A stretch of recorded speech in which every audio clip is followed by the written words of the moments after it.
সে একজন শিক্ষকের সাথে দেখা করে না, সে হলো একজন নাস্তিক, নামাজ কালাম করে না, কমিউনিস্ট পার্টির লোক, আইসে শিক্ষা মন্ত্রণালয়ে।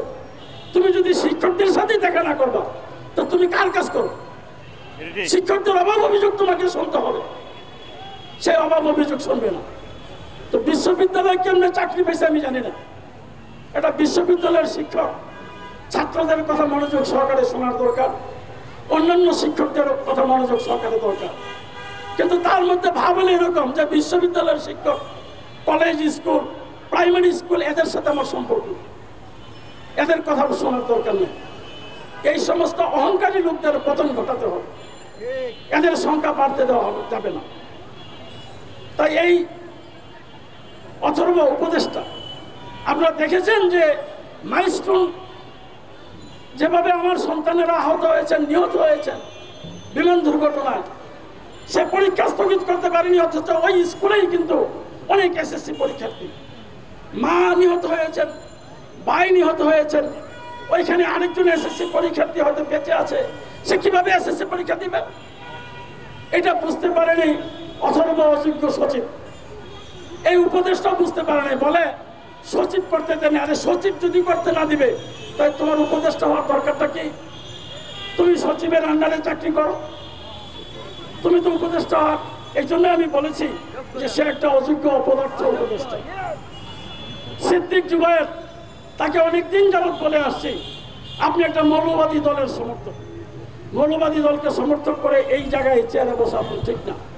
পরিষ্কারভাবে আমি আমার নেতাদের সামনে নিয়ে তাকে বলেছি আপনি এই মৌলবাদী দলের সমর্থক, আপনি বেসরকারি স্কুলের, কলেজের শিক্ষকদের অবসর সুবিধা বোর্ড এখনো চালু করতে পারে নাই ভাই। 11 মাস হয়েছে, 11 মাসে সে অবসর সুবিধা বোর্ড চালু করে নাই।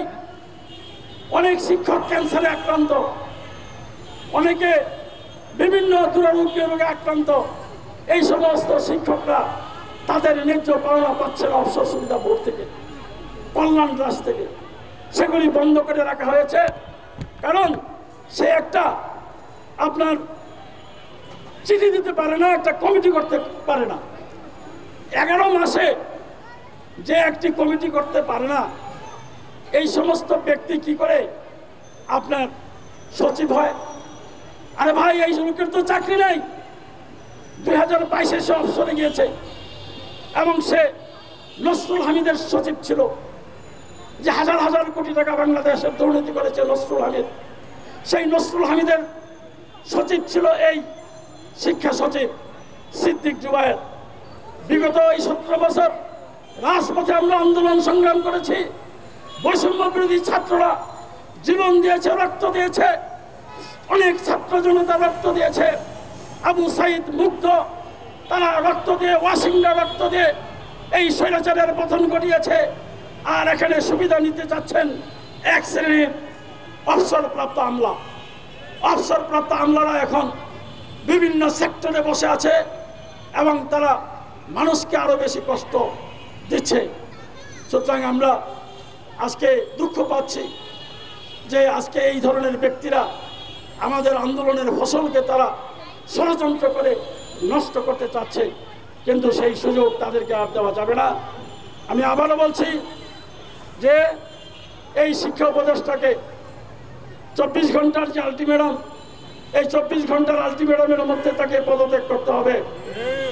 শিক্ষা উপদেষ্টা সিআর আপনাকে বাংলাদেশের 6 লক্ষ শিক্ষকদের পক্ষ থেকে আহ্বান জানাচ্ছি, সম্মান থাকতে আপনি পদত্যাগ করুন, সম্মান নিয়ে চলে যান। বিশ্ববিদ্যালয়ের শিক্ষক বিশ্ববিদ্যালয়ে যে লেখাপড়া করেন, আপনাকে যারা বেছে নিয়েছে এইখানে তাদের উদ্দেশ্য খারাপ, তারা খারাপ উদ্দেশ্যে এই দেশের শিক্ষা ব্যবস্থা নষ্ট করার জন্য আপনাকে তারা এখানে উপদেষ্টা হিসেবে পাঠিয়েছে। কিন্তু আপনি কেন আপনার ভালোটা চাবেন না? আজকে এই সরকারের যত উপদেষ্টা আছে অনেকেই কিন্তু দুর্নীতিতে আক্রান্ত হয়ে গিয়েছে। আপনারা শুনেছেন যে কে কত টাকার দুর্নীতি করছেন, সাংবাদিক ভাইয়েরা বিভিন্ন মাধ্যমে তুলে ধরছেন, সেটা আমরা জনগণ আমরা জানতে পেরেছি। সুতরাং এই উপদেষ্টাদের দিয়ে দেশ ভালো চলবে না। এই জন্য দরকার এখনই দরকার নির্বাচনের তফসিল ঘোষণা করা। নির্বাচনের তফসিল এই অক্টোবরের মধ্যে ঘোষণা করুন। ডিসেম্বর জানুয়ারির মধ্যে নির্বাচনের তারিখ দিয়ে অক্টোবরের মধ্যে তফসিল ঘোষণা করুন। আমরা এই অন্তর্বর্তীকালীন সরকারকে সব রকমের সহযোগিতা করে আসছে। আমাদের নেতা তারেক রহমান পরিষ্কার নির্দেশ দিয়েছে, এই অন্তর্বর্তীকালীন সরকারকে আপনারা সহযোগিতা করেন।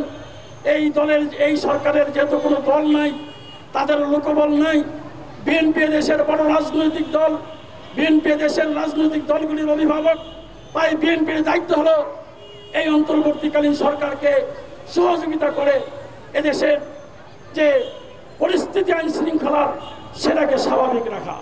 তাহলে আইন শৃঙ্খলা পরিস্থিতি স্বাভাবিক রাখার জন্য বিএনপি চেষ্টা চালাচ্ছে, কিন্তু উপদেষ্টাদের লাগামহীন বক্তব্যে এবং একেবারেই সংখ্যা লঘু কয়েকটি দলের লাগামহীন বক্তৃত্বে এখানে উস্কানি দেওয়া হচ্ছে এবং বলা হচ্ছে নির্বাচন পিছানোর জন্য। নির্বাচন পিছানোর কোনো সুযোগ নাই। এদেশের জনগণ নির্বাচন চায়।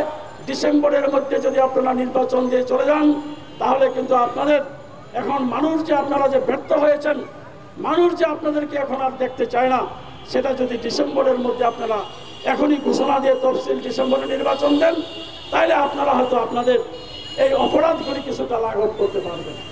তাই আমি আমার বক্তব্য এখানে শেষ করতে চাই। শেষ কথাটি বলেই যে আজকেই ঘোষণা দিতে হবে দেশের সকল স্কুলের